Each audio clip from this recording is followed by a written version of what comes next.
ఆంధ్రప్రదేశ్లో ఆగస్టు 31న ఎన్టీఆర్ పెన్షన్లు. ఒక విన్నపం, ప్లీజ్ పిల్లలను మొబైల్ నుండి దూరంగా ఉంచండి.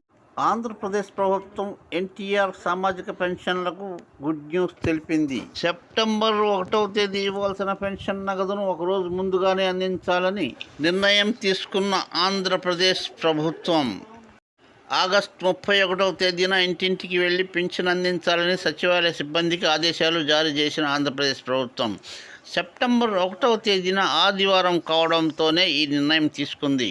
ఆగస్టు 31న పింఛన్ అందని వారు ఆగస్టు 2వ తేదీ తీసుకోవచ్చని ప్రకటించిన ప్రభుత్వం. కాగా రాష్ట్రంలో కూటమి ప్రభుత్వం అధికారంలోకి రావడంతో పింఛన్దారుల నగదును పెంచింది. గత ప్రభుత్వం 3,000 అందజేస్తే కూటమి ప్రభుత్వం 4,000 రూపాయలు పంపిణీ చేస్తుంది. వార్డు వాలంటీర్లతో జగన్ సర్కారు ఇంటి వద్దనే లబ్ధిదారులకు పెన్షన్ డబ్బులు అందించింది.